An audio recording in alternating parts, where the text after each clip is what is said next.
Oh, irmãos, eu posso lhes garantir uma coisa: o silêncio de Deus grita mais alto nos ouvidos da nossa alma que o ruído mais barulhento das circunstâncias mais adversas.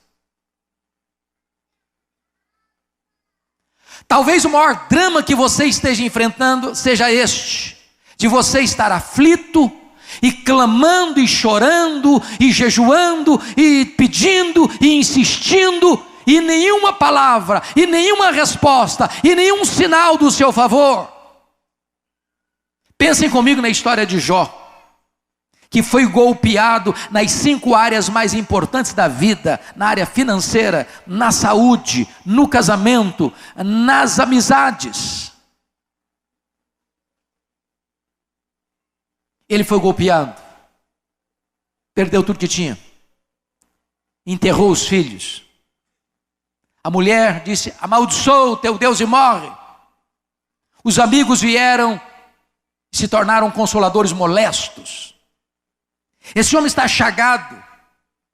Este homem é um aborto vivo, é uma ferida aberta, é uma chaga aberta.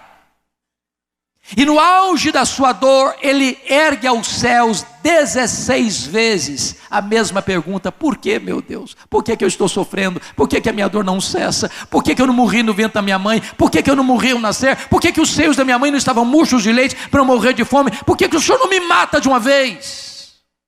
A única resposta, prefeito, que Deus deu para Jó foi seu pleno silêncio. Nenhuma palavra, nenhuma explicação. Jó levantou aos céus 34 queixas contra Deus, nenhuma resposta, silêncio total de Deus. Talvez os discípulos estejam lidando com isso. Como é que eu posso conciliar a gravidade do meu problema e nenhuma resposta do céu? Agora deixa eu dizer uma coisa para você: quando Deus está em silêncio, não significa que ele está inativo. O silêncio de Deus é pedagógico. O silêncio de Deus significa levar você a uma situação onde você tem plena consciência que os seus recursos são nulos.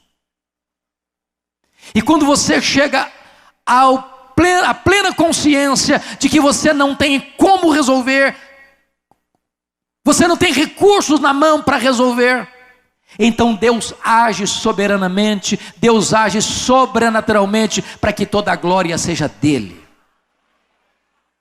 Foi no auge da sua dor que Jó fez uma declaração maravilhosa. Ele diz o seguinte: uma coisa eu sei, é que o meu Redentor vive, e eu verei o meu Redentor.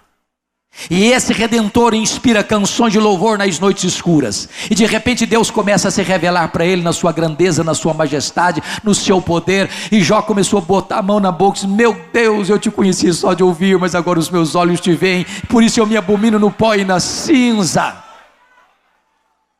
Entenda uma coisa: ainda que você não saiba como resolver os seus problemas, ainda que você tenha perdido o controle do seu barco, ainda que a fúria dos ventos e ainda que a fúria da tempestade jogue a sua vida de um lado para o outro e você parece que está à deriva, saiba disso: Jesus está no controle da sua vida. Pois bem, diz o texto que Jesus então se levantou, repreendeu o vento, repreendeu o mar, fez-se grande bonança. E agora, não é aqueles homens mais que perguntam a Jesus, versículo 30, versículo 40 agora diz que é Jesus quem pergunta para eles assim: por que sois assim tímidos? Como é que não tendes fé? Agora deixa eu fazer uma perguntinha: se você e eu estivéssemos lá, teríamos agido da mesma maneira? Irmãos, eu fiz apenas um cruzeiro, um navio grande, já fiz outros cruzeiros pequenos, mas num navio grandão, foi a primeira vez. Saímos de Santos para as praias do Rio, e eu prometi para mim mesmo nunca mais fazer outro na vida, nunca mais. Ondas de 5 metros, todo mundo nauseado. Você fazia a seguinte oração: ou eu durmo ou eu morro. Agora pense comigo de noite, num barco frágil, o mar revolto, o vento fuzilando, o barco se enchendo de água, a morte mostrando a sua carrega. Você teria medo? Aí Jesus chega para os homens e faz uma pergunta, mas muito complicada para responder. Por que vocês estão com medo? Como é que vocês não têm fé? A grande pergunta é por que aqueles discípulos deviam ter fé e não medo. Para lhes ajudar com recursos mnemônicos, dar-vos-ei 4 motivos pelos quais eles deveriam ter fé e não medo. Primeiro, eles deviam ter fé e não medo por causa da promessa de Jesus. Olha o versículo 35. Passemos para outra margem. Se Jesus disse, passemos para outra margem, qual era o destino deles? A outra margem. Sabe por que você e eu ficamos com medo? É porque nós duvidamos que aquele que fez a promessa é fiel para cumpri-la.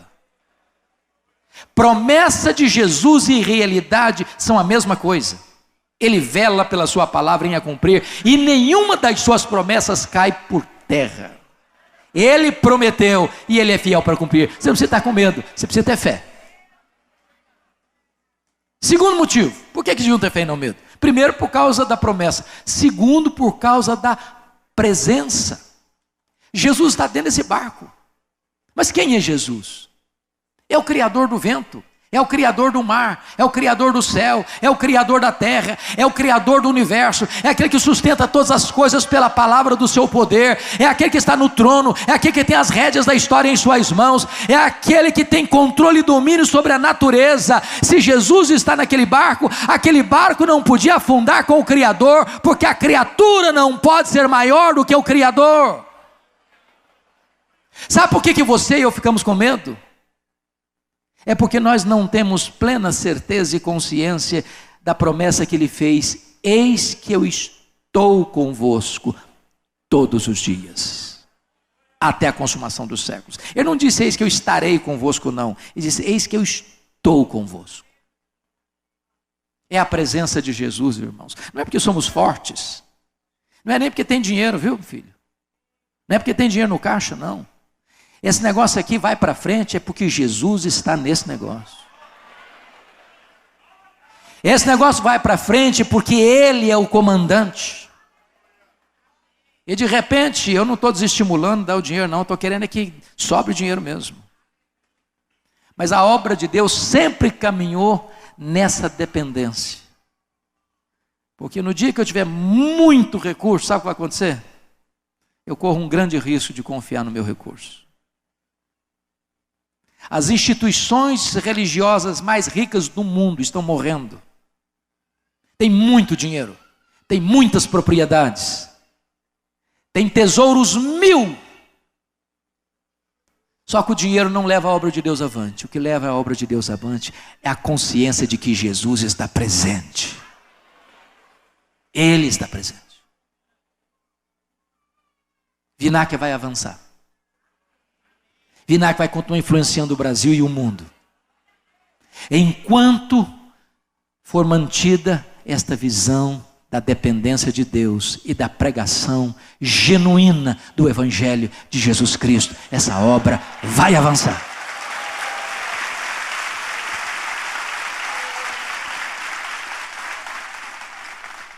Eu acho curioso que Jesus acalmou uma outra tempestade, vocês conhecem, e na outra tempestade Jesus não estava no barco, estava no monte orando por eles. E acho curioso também que Jesus tenha mudado a metodologia de abordagem nas duas tempestades. Nessa tempestade que estamos examinando, Jesus primeiro acalma a tempestade para depois acalmar os discípulos. Naquela segunda tempestade, primeiro Jesus acalma os discípulos, dizendo: tenham bom ânimo, sou eu, não tenham medo. Só então acalma a tempestade. A pergunta é: por que ele mudou de metodologia? Para nos ensinar uma lição. Tem hora, senadora, que a tempestade está dentro de nós. Tem hora que a tempestade está fora de nós. Tem hora que a tempestade é a circunstância. Tem hora que a tempestade é o sentimento. Jesus sabe diagnosticar qual é a sua tempestade de hoje. Se ela está do lado de fora ou se ela está do lado de dentro. E Ele é poderoso para acalmar a que está dentro de você e a que está fora de você.